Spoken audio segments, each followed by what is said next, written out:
What's up, agents, and welcome back to another Division video where I'm re-recording a video that I made a really big mistake on earlier on. You might have caught it, hopefully not, but don't forget to like, share, comment and subscribe, and let's get straight into it.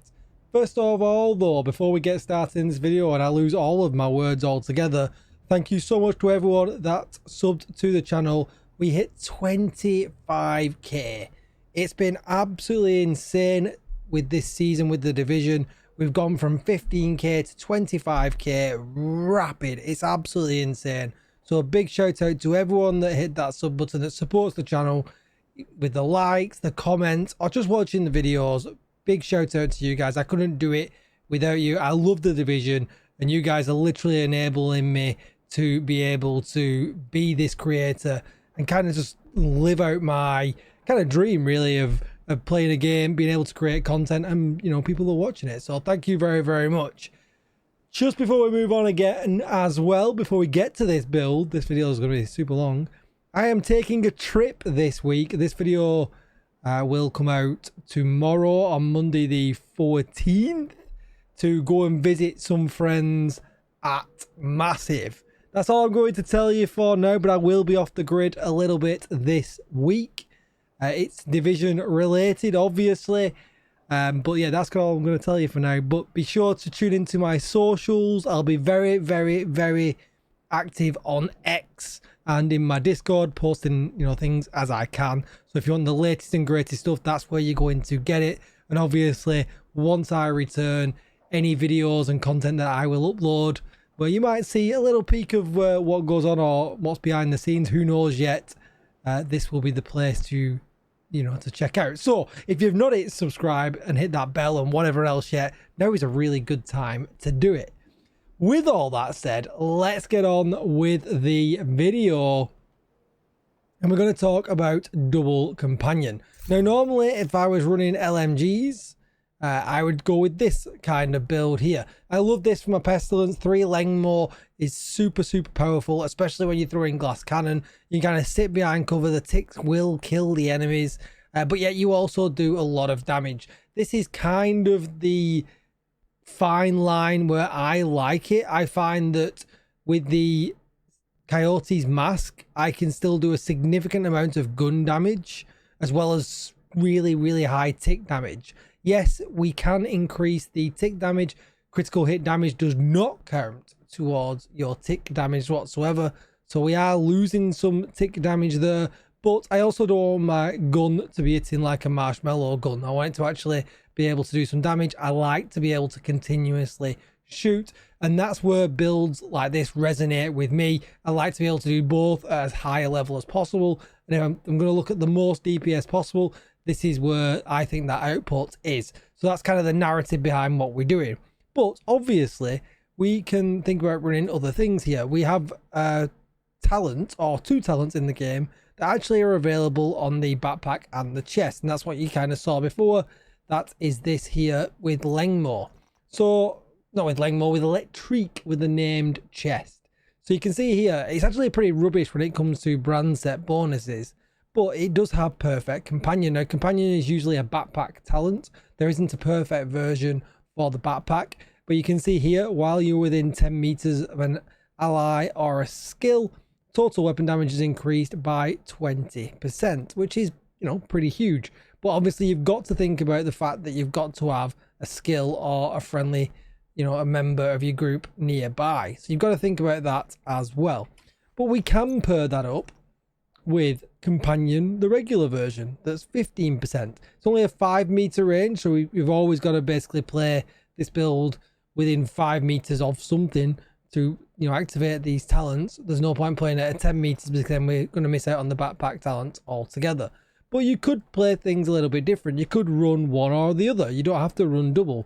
You could just run regular companion, you know, go back to what I would usually run here, you know, perhaps the Langmore backpack, and then have a completely different option for somewhere else. I could put Foxy's prayers on. I could put a Walker Harris piece on. I could go back to the Coyote's mask, giving myself an absolute ton of other options if you didn't want to run double companion. But this video is about double companion, and that's kind of where we're gonna look at it. So That is kind of, again, a little bit more narrative to choices that we're making in the video. So for that, we're not going to run these. Now, obviously, I could put the revive hive down and, you know, that would be great. I'm going to run, you know, my decoy. Now, there's a couple of other things I could do. I could run a healer hive, or, you know, if I was, or a Brewster hive if I wanted to. I'm going to run the healer hive because that's a good one to put down next to me. And then I'm going to run the decoy for defenses basically, and I can choose to kind of pop that out close to me, but not too close that it's going to cause me any damage. But there's a lot of other options you could do here. A defender drone is also another great shout, especially if you're going to run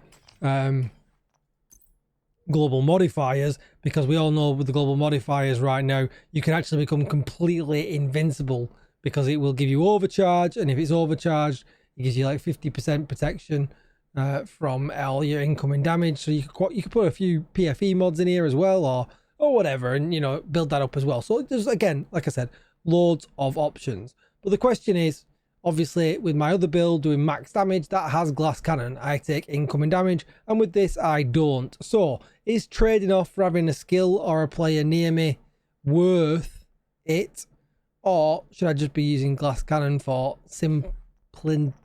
simplicity is the word I'm trying to get out? So stats wise, I'll show you the stat page. Is 55.5 crit chance and 154% critical hit damage, so it's no slouch. I'll go through the build in more detail afterwards, but let's go to District Union Arena and fire it up and give it a good go. I'm going to try and speed this up a little bit. We're already 7 minutes into the video because of me gushing at the beginning of it to you all saying thank you, so let's try and speed this up a little bit.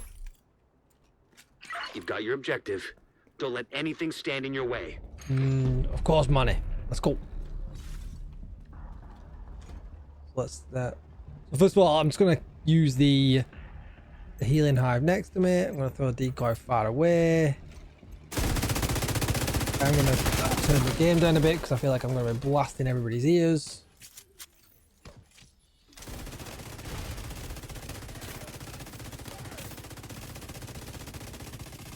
Alright, so far damage actually feels pretty good.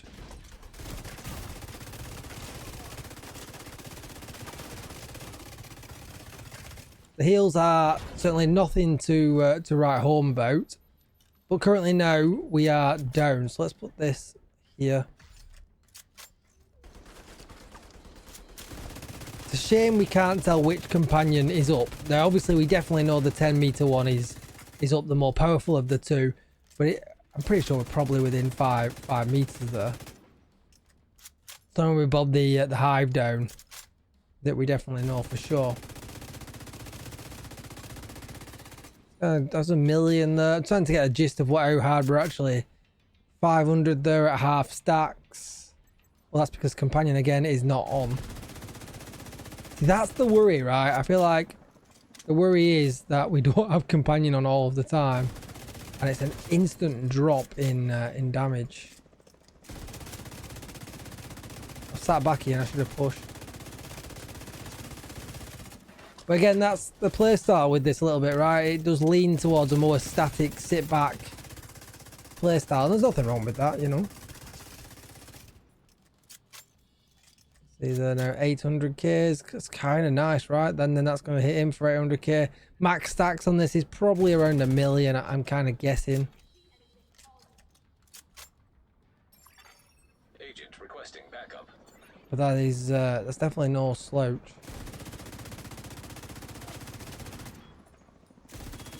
Don't you bomb me, sir. You'll make me use me stacks. Alright, let's put that there. Don't relate with these chungers.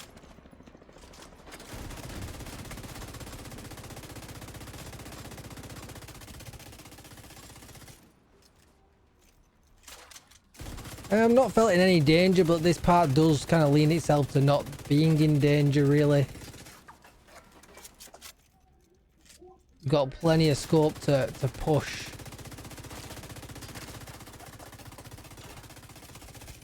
I'm trying to forcefully get this chunga there because he will pass full stacks around him. That's what I really want to see. I want to see the full stacks. Again, we were down. So yeah, your skill selection is definitely important, so that you're keeping either a team member close or not. So we're ripping then. That Chunga we're getting, he was in all kinds of pain.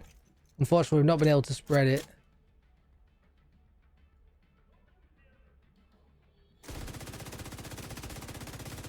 But we know we got this. Let's pick this up. It is interesting to see that when we haven't the bleed on the the pestilence ticks change as you no longer have the buff up, and you know, and then you put it down and the stats go back up. That's kind of cool.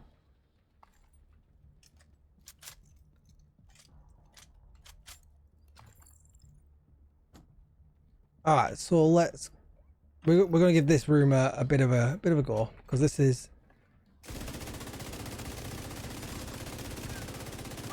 a bit more. You've got to do it. They're gonna push. So I kind of like that. In one mag, we killed up pretty much everything apart from 3. He's gonna die. Is the pestilence tick enough to overdo the heal? I'm thinking it probably is. We're gonna put this close to us just in case. Good job, I did. Oof. Medical assistance needed. It's just like, yeah, I'll get splooged.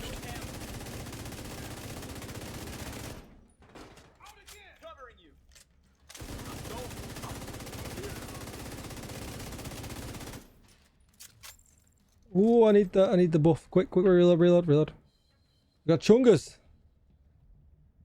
I do feel the fall off. Not gonna lie. There is some fall off.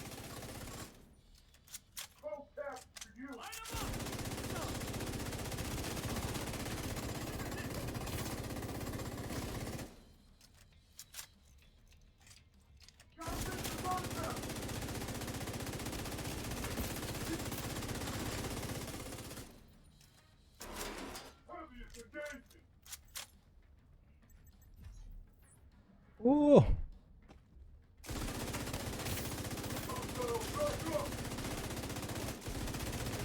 What that guy's chain? Oh, the backpacks are close. Vital signs critical. Come on, we got this.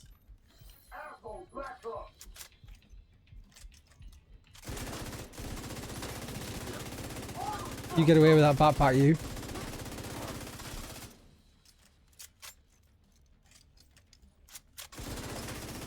No, sir. So yeah, the build is good. Under pressure, 3 legendary Chungas. It did hold up. I kind of like that. So this is what we were running. So like I said, you got a variety of options. And to be honest, what I would probably look at doing is I would probably come away from running I'd probably go back to the Foxes here. And I would probably switch in the Backbone. I think that Perfectly Unstoppable Force just probably is better, because if I do lose one, you know, if I do lose one of my skills and Companion isn't up, then, you know, at least I've still got that, you know, in the meantime, while I kind of wait for the downtime to come back. That would kind of probably be my go-to thought process.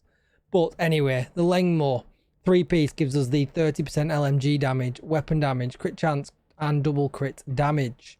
Another piece of Lengmore in the holster, weapon damage, crit chance, crit damage. And then the knees, crit chance, crit damage, weapon damage. Probably the hardest pieces of the build to farm. Then another one that is not as hard to farm, but you do need to get crit chance, crit damage on the attributes so that you can change the core attribute to red. It's always going to roll Perfect Companion, so that makes it a little bit easier. Then Contractor's Gloves are no-brainer, because we get 10% LMG damage, damage to armor, critical hit damage. Easy peasy. And then with the backpack, we've got Grupo, critical hit damage, weapon damage, crit chance, crit damage with Companion again. So yeah, you've got a whole host of options on how you can do this. Let me know what kind of variation you are running down below in the comments as always. Thank you again for the 25k agents, and I will see you in the next one. Bye bye.